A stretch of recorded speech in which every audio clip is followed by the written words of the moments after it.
एक समय की बात है दोस्तों, एक बार एक व्यक्ति अपनी जिम्मेदारियों से परेशान हो गया था।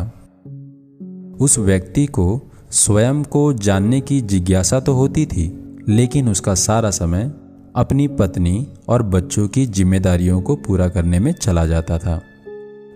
वह बहुत प्रयत्न करता था कि वह जिम्मेदारियों के साथ साथ ईश्वर की साधना भी करे, किंतु उसकी जिम्मेदारियां उसे वक्त ही नहीं देती थीं। वह व्यक्ति बहुत परेशान हो गया था और वह अपनी परेशानी को भगवान गौतम बुद्ध के पास ले जाता है। उसे पूरा विश्वास था कि भगवान गौतम बुद्ध उसकी इस परेशानी का समाधान जरूर देंगे।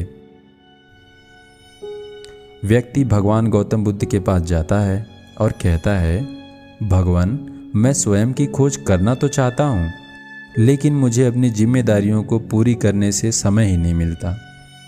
मुझे लगता है अगर ये जिम्मेदारियां एक बार समाप्त हो जाएं, तब मैं साधना और ध्यान कर सकता हूँ। भगवान उस व्यक्ति की बातों को सुनते हैं और उस व्यक्ति को नदी के किनारे ले जाते हैं।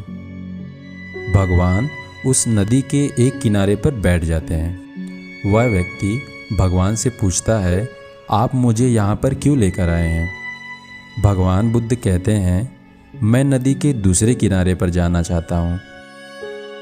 व्यक्ति शांत हो जाता है और भगवान की ओर देखने लगता है। भगवान को बैठे बैठे पूरे 1 घंटे बीत जाते हैं। वह व्यक्ति एक बार फिर से भगवान से पूछता है, भगवान, आप चाहते क्या हैं? आप काफ़ी देर से यहाँ पर बैठे हैं। भगवान कहते हैं, मैं नदी के दूसरे किनारे पर जाना चाहता हूँ, लेकिन सोचता हूँ यदि नदी का पानी बहना बंद हो जाए तो मैं नदी के दूसरे किनारे पर जाऊं। व्यक्ति कहता है, यदि आप इसके खत्म होने का इंतज़ार करेंगे तो आप नदी को कभी नहीं पार कर पाएंगे। भगवान उस व्यक्ति से पूछते हैं, तो तुम बताओ, हम नदी के दूसरे किनारे पर कैसे पहुंच सकते हैं? व्यक्ति कहता है, इसके लिए तो हमें तैरकर जाना पड़ेगा या फिर किसी नाव की व्यवस्था करनी होगी। भगवान कहते हैं, बिल्कुल ठीक कहा तुमने।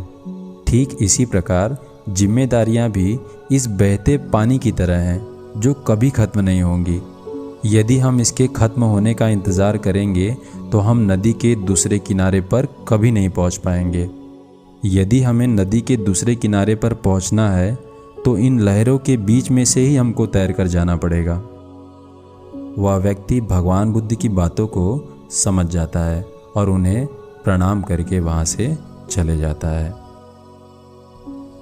इसी प्रकार दोस्तों, हम भी इंतज़ार करते हैं कि ये जिम्मेदारियां एक बार ख़त्म हो जाएं तो हम भगवान का नाम लेना शुरू कर देंगे, लेकिन ये जिम्मेदारियां ख़त्म नहीं होती, हमारा जीवन ख़त्म हो जाता है। स्वामी विवेकानंद जी ने भी कहा है, ईश्वर के मार्ग पर हमें निरंतर प्रयास करते रहना चाहिए। इसमें काफ़ी समय लगता है, इसलिए धैर्य का होना अनिवार्य है। यदि हम इन बातों को ध्यान में रखकर चलेंगे, तभी हम इस सपने वाले जीवन से अपने आप को जगा सकते हैं, वरना हम सोए ही रहेंगे और हमेशा अपने आप को अंधकार में ही पाएंगे। धन्यवाद दोस्तों। जय हिंद।